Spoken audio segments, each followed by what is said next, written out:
Hello, my name is Aaron. I am a student of English. I want to tell you about my journey, how I do English speaking practices. Learning English is not easy, but I have found ways to make it fun and exciting. I want to share my story with you. I used to be afraid to speak. My words felt stuck, but then I discovered a way to break free. Now, I practice English every day, and it has changed my life. Erin sat at her desk, staring at her English textbook. The words looked familiar, but when she tried to say them out loud, they felt strange on her tongue. She had spent months learning grammar and vocabulary, but something was still missing. She couldn't speak fluently. Every time she tried to have a conversation in English, she hesitated. She knew the words, but they wouldn't come out smoothly. She felt stuck, afraid of making mistakes. One evening, after struggling through an English assignment, Erin looked up at the mirror on her wall. She sighed. "I know these words, but why can't I speak them?" she whispered to herself. And then an idea came to her. What if I just start talking?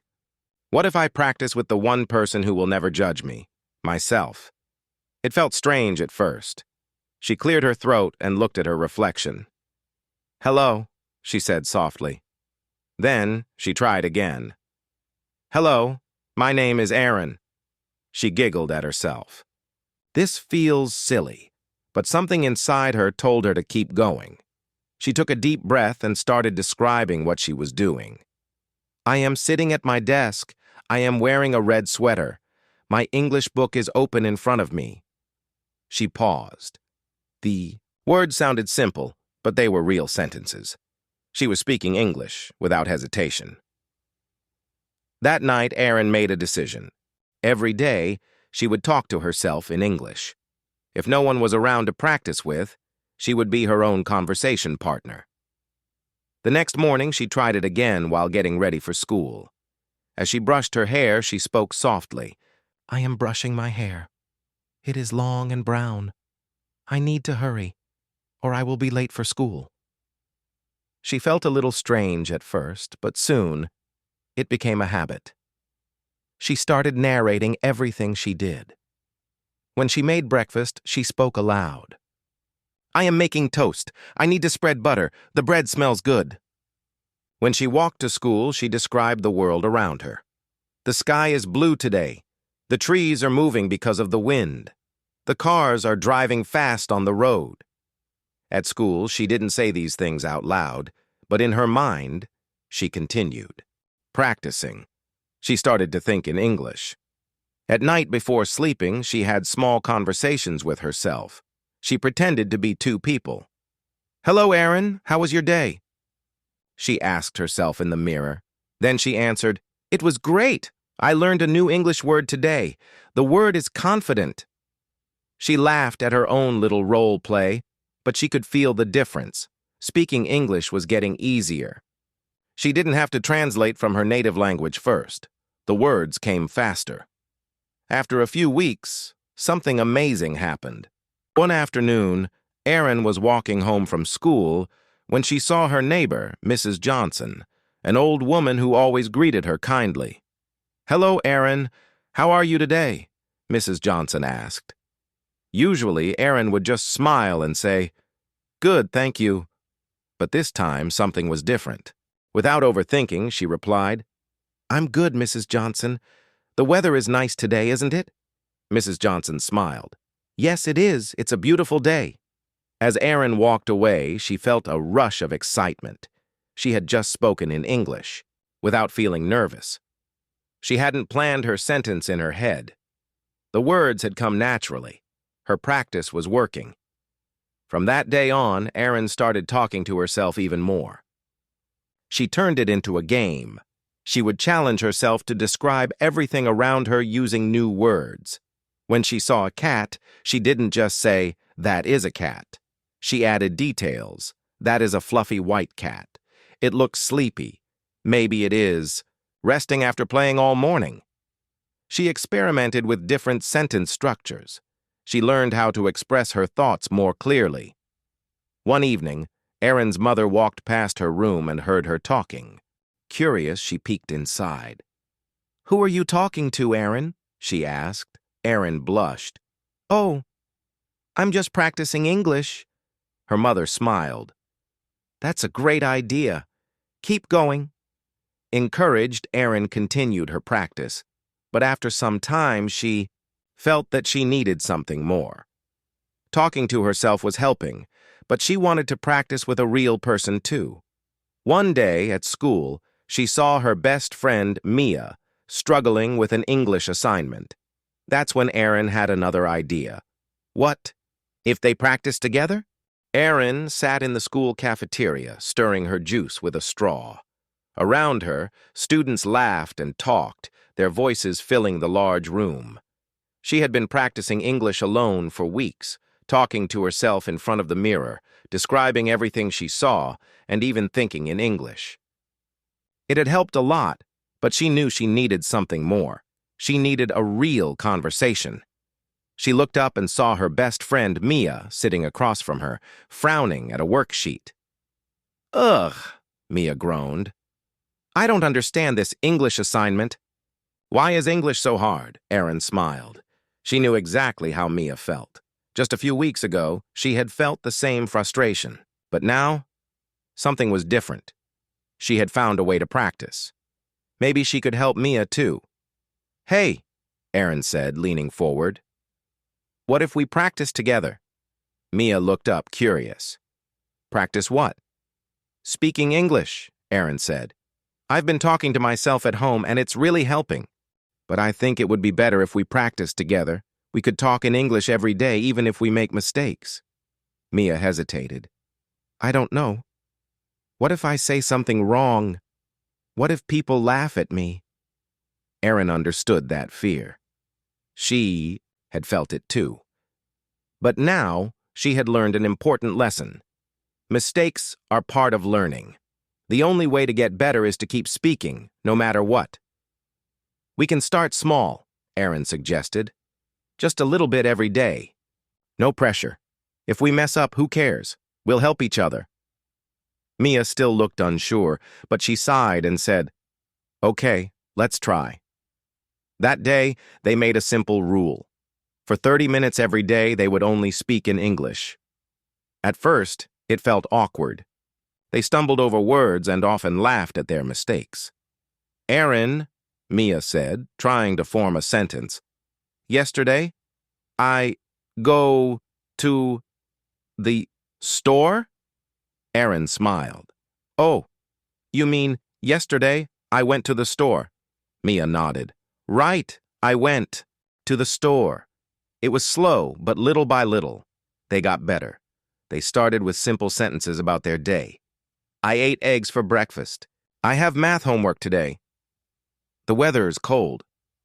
Soon they began asking each other questions. "What did you do after school?" Aaron asked. Mia thought for a moment. I went home and I watched TV?" "Good," Aaron said. Their confidence grew with each conversation. They started learning from each other. When one of them made a mistake, the other helped correct it. They weren't embarrassed anymore because they knew they were both learning. One afternoon, as they walked home together, Mia suddenly stopped and said, "Aaron, I think I am not afraid to speak English anymore." Aaron grinned. "Me neither." They had turned their practice into a daily habit. Whether they were sitting in the cafeteria, walking to class, or waiting for the bus, they spoke in English. It became natural, almost like a game. But one day, something happened that tested their confidence. During lunch, a group of students from another class sat near them. Aaron and Mia continued their English conversation as usual. "I really like this sandwich," Aaron said. "It has, what's the word?" Mia thought for a moment. "Turkey?" "Yes, turkey. And cheese." A boy from the other table overheard them and smirked. "Why are you guys talking in English? You sound weird." For a moment, Mia looked embarrassed. Aaron felt a sting of doubt. Were they being silly? Should they stop? But then Aaron remembered how far they had come. They had spent weeks practicing. They were improving every day. Why should they stop just because of one person's opinion? She took a deep breath and looked at the boy. "Because we want to get better," she said calmly. Mia nodded. "Yeah, we're practicing." The boy shrugged and turned back to his friends. But Aaron and Mia felt something shift inside them. They were no longer afraid. That night, Aaron sat on her bed, thinking. Talking to herself had been a great way to start, but practicing with Mia had made an even bigger difference. But what if they practiced with even more people?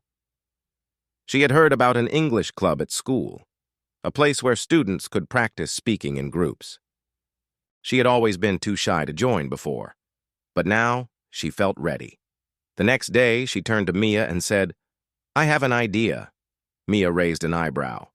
"Uh-oh. What now?" Aaron grinned. "Let's join the English club." The next morning, Aaron felt a mix of excitement and nervousness as she walked through the school hallways with Mia. The English club met every Wednesday after school, and today they were finally going to check it out. "Are you sure about this?" Mia whispered, pulling on Aaron's sleeve. "What if everyone there speaks better English than us? What if they think we're not good enough?" Aaron smiled. She had been thinking the same thing, but she had learned something important from practicing with Mia. Everyone starts somewhere. The only way to get better is to keep going, even when it feels scary. "It doesn't matter how good they are," Aaron said, trying to sound confident. "We're here to learn, just like everyone else." As they reached the classroom where the club met, they hesitated for a moment before stepping inside. The room was buzzing with conversation. About a dozen students sat in small groups chatting in English. A friendly-looking teacher stood at the front, smiling as she welcomed new students. "Hello, girls. Welcome to the English club," the teacher said warmly. "I'm Miss Carter. Have a seat anywhere you'd like." Aaron and Mia exchanged nervous glances before sitting at a table with 3 other students. A girl with curly black hair smiled at them. "Hey, I'm Lily. First time here?" "Yeah," Aaron said. "I'm Aaron and this is Mia. We've been practicing English together, but we wanted to try speaking with more people." "That's awesome," Lily said. "We all help each other here. Don't worry about mistakes. Everyone makes them." Hearing that made Aaron relax a little. She glanced around the room and noticed that some students spoke fluently, while others hesitated, searching for the right words. No one laughed at anyone. No one looked nervous or embarrassed. It felt like a safe place. Ms. Carter clapped her hands to get everyone's attention. "All right, everyone, let's start with a fun activity. We're going to play a game called 2 Truths and a Lie. Each person will say 3 sentences about themselves, 2 true and 1 false. The others will guess which one is the lie, and remember, speak only in English." Aaron swallowed. This was it, her first real conversation with a group of people. Would she be able to do it? Lily went first. "Okay, number 1, I have 3 dogs. Number 2, I have been to France. Number 3, I hate chocolate." Mia giggled. "I think the last one is the lie. Who hates chocolate?" Lily laughed. "You got it.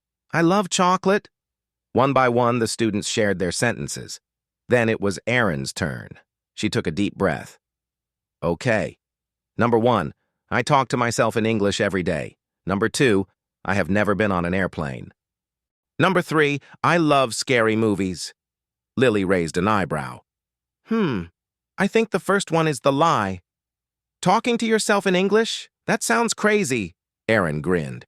"Nope, that one is true." The group laughed, and Aaron felt a sense of pride. A month ago, she would have been too shy to speak in front of so many people. Now she was having fun. After the game, the club moved on to small group discussions. The topic of the day was favorite hobbies. Aaron and Mia sat with Lily and 2 other students, Mark and Jason.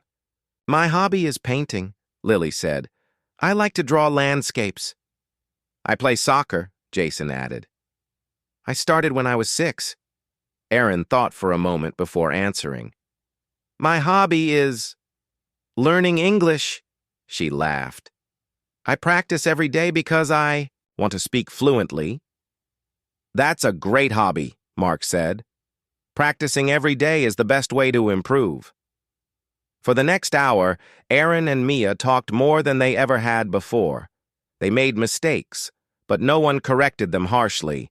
Instead, if someone struggled, the others helped them find the right words. By the end of the meeting, Erin felt something she hadn't felt before. She belonged here. As they left the classroom, Mia turned to her with wide eyes.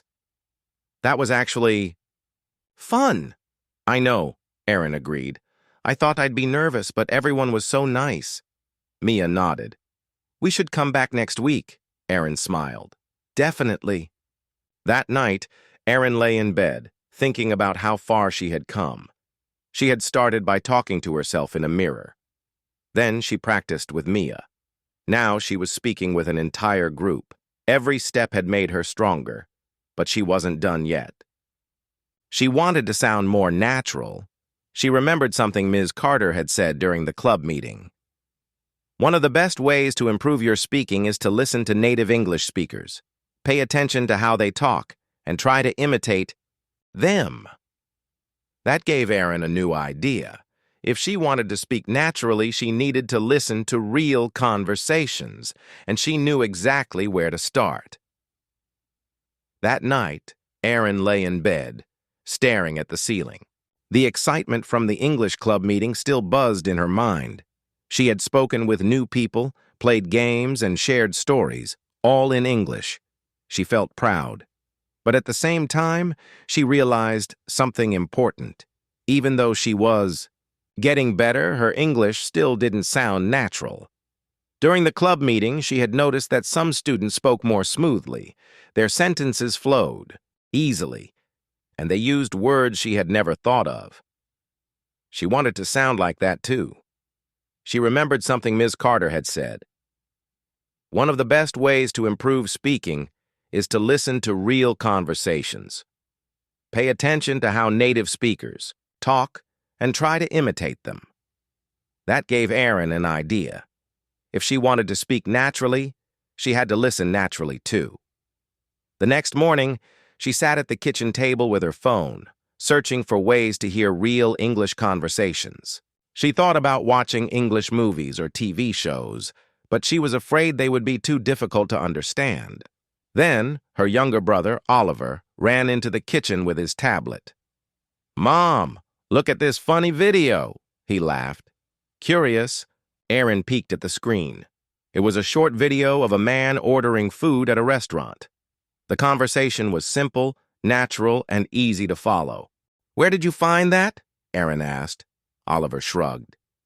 "YouTube. There are lots of videos like this." Erin's eyes widened. Of course.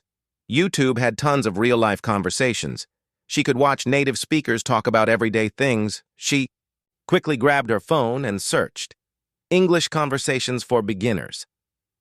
A list of videos popped up. People ordering coffee, making small talk, asking for directions. This was exactly what she needed. She clicked on a video titled, "How to Order Food in English, Real Conversation." The scene opened in a small cafe. A man walked up to the counter and smiled at the cashier. "Hi, can I get a coffee, please?" "Sure. What size would you like?" A medium, please." "Great. Anything else?" "No, that's all. Thank you." The conversation was simple, clear, and natural. Erin could understand almost everything. But more importantly, she could hear the rhythm of real speech, the way the words connected. The way the man said, "Can I get a..." quickly, almost like one word.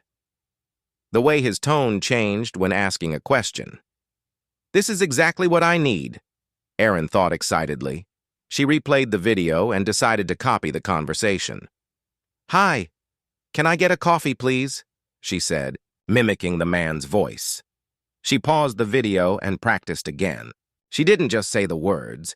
She copied the tone, the speed, the way the words connected. At first, it felt strange. She wasn't used to speaking like this, but after a few tries, it became easier. Then, she tried recording herself. She played the video, then recorded herself saying the same lines. When she listened to both, she noticed a difference. Her speech was slower, and her words didn't flow as smoothly. Okay, she thought. I need to match my rhythm with theirs. She practiced again. This time she focused on speaking naturally, fast when needed, slow when needed, just like in the video. After a few more tries, she played both recordings again. This time, her voice sounded more natural. She smiled. I think I'm getting better. The next day, Erin decided to test her new skills in real life. After school, she and Mia went to a coffee shop. As they stood in line, Erin turned to Mia.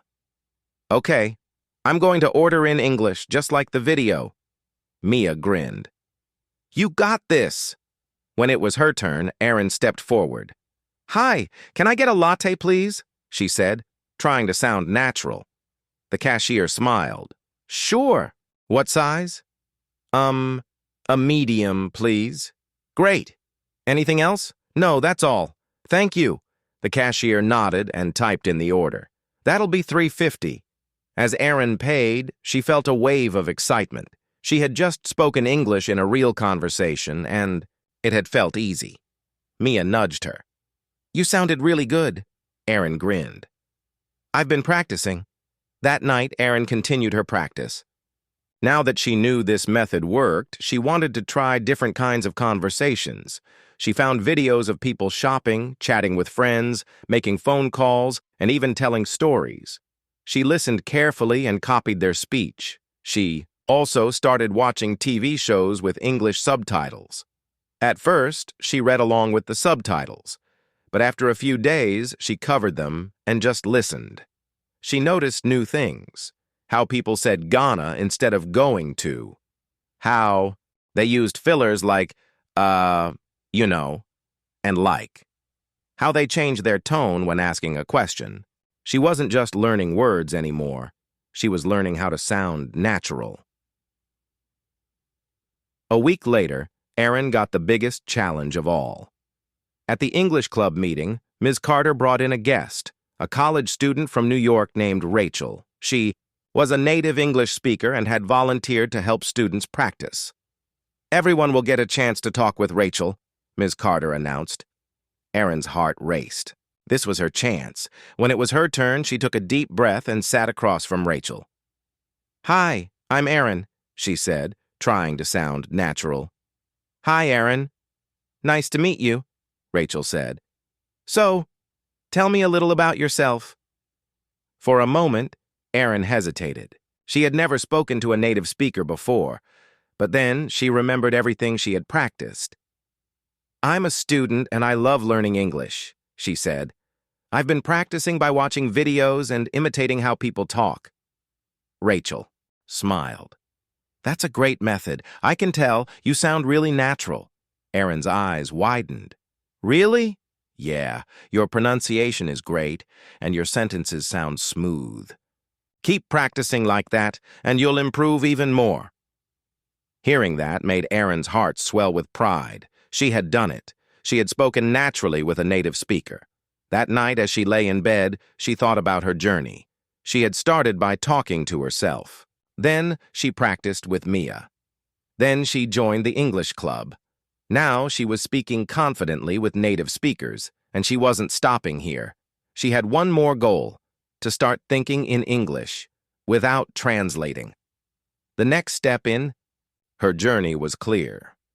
That night, as Erin lay in bed, she couldn't stop smiling. Rachel, the native English speaker from the English club, had told her that she sounded natural. It was the biggest compliment Erin had ever received. She had worked so hard, talking to herself, practicing with Mia, joining the English club, and watching real conversations. She felt proud, but at the same time, she knew her journey wasn't over yet. Even though she spoke better now, there was still one big problem. She still thought in her native language first. Every time she spoke, her brain translated words from her native language into English before she said them. This slowed her down. She wanted to speak without thinking. Like a native speaker, she wanted to think in English. Miss Carter had once said, "When you think in English, you don't just speak faster, you speak more naturally." That was Erin's next goal. The next day, Erin decided to test herself. She sat in the park with her notebook and thought, "How do I think in English?" She closed her eyes and tried to describe what she saw, but in English. There are trees. The sky is blue. Birds are flying. It felt slow. She kept hesitating, searching for words. Her brain wanted to think in her native language first, then translate. She sighed. This was harder than she thought. Just then, Mia called her name. "Erin! What are you doing?" Erin smiled. "Trying to think in English," she said. Mia sat next to her. "Oh, I heard about that. But how do you do it?" "I don't know," Erin admitted. "I keep translating in my head. It's frustrating." Mia thought for a moment. "Maybe we can start small." Mia pulled a small rock from the ground. "Okay, let's try something simple. Let's name things around us in English, without translating." Erin looked around. "Tree," she said. "Bench," Mia added. "Grass," Erin said. "Sky," Mia said. At first, it felt easy, but when they tried full sentences, it got harder. Mia pointed to a dog. "Okay, describe that dog in English." Erin hesitated. She wanted to say, "That dog has brown fur and looks sleepy," but her mind translated first. She took a deep breath and forced herself to think only in English. Brown dog. Sleeping. Tired looking. She finally said, "The dog is brown. It looks sleepy," Mia clapped. "Yes, you did it," Erin grinned. "Maybe I just need to practice more." From that moment, Erin made a rule for herself. Whenever she saw something, she had to name it in English. At home, she touched objects and said their names out loud. Table, chair, window, lamp. At school, she described things in her head. The classroom is noisy. The teacher is writing on the board. My pencil is broken. It was a small step, but it trained her brain to stay in English. Naming objects was easy, but Erin wanted to go deeper. She wanted to think about her feelings, her plans, and her daily life in English. So she made another rule. Whenever she had a thought, she would try to say it in English. For example, when she woke up in the morning, she thought, "I am still sleepy. I don't want to wake up." When she walked to school, she thought, "It's cold today. I forgot my jacket." At lunch, she thought, "I'm hungry. I want a sandwich." At first, she spoke very short, simple sentences in her head, but over time, they got longer and more natural. One day after school, she sat on her bed and wrote in her notebook, "Today was a good day. I learned a new English phrase. That makes sense. I used it in a conversation and it felt great. I think I am getting better at English. I still make mistakes, but that's okay. I am improving every day." She read her own writing and realized something amazing. She had written it all in English without translating. She was finally thinking in English. One afternoon, Erin and Mia went to a small bookstore downtown. As they walked in, an old woman at the counter smiled at them. "Hello, girls. Can I help you find something?" Erin felt a sudden wave of nervousness. This was a real conversation with a native speaker. But then she realized something strange. Her brain wasn't translating. She knew exactly what to say. "Yes. I'm looking for an English novel," she said. "Something easy to read." The woman nodded. "Oh, I have a great one. Follow me." As Erin followed her, she felt a rush of excitement. She had just spoken naturally. Without translating in her head, it was happening. She was really thinking in English. That night, Erin fell asleep with a smile on her face. And then something amazing happened. She had a dream. In the dream, she was in a cafe ordering coffee. The barista asked, "What would you like?" And Erin answered, in English. When she woke up, she gasped. She had dreamed in English. This was the final step. She wasn't just thinking in English now, her brain had fully accepted it. She grabbed her phone and texted Mia. "I just dreamed in English." Mia texted back, "OMG, you're fluent now." Erin smiled. She had done it. She had gone from a shy girl who struggled to speak to a confident English speaker who could think, speak, and even dream in English. And this was just the beginning, because now English was truly a part of her life. Lessons. From Erin's story, talking to yourself helps you build confidence. Erin started her journey by speaking to herself in English. This simple habit helped her feel comfortable with the language. When you talk to yourself in English, you get used to forming sentences without pressure. It's a great way to practice. The right friends make learning easier. When Erin started practicing with Mia, she felt more confident. Having a supportive friend to practice with makes a big difference. Find someone who encourages you and speaks English with you regularly. Learning with others speeds up your progress. Joining an English club helped Erin meet new people and practice in real conversations. Being in a group pushes you to use English in different ways. If you can, join an English-speaking group or class to improve faster.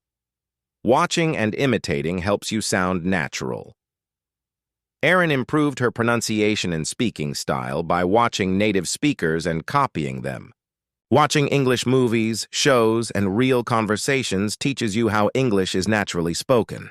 Imitation is a powerful way to learn. Thinking in English is the key to fluency. The biggest change in Erin's journey happened when she stopped translating and started thinking in English. When you think directly in English, you speak faster and more naturally. Train your brain by describing your surroundings and daily activities in English. These lessons show that fluency is a journey, not a one-day achievement. Keep practicing, stay consistent, and you will see progress just like Erin.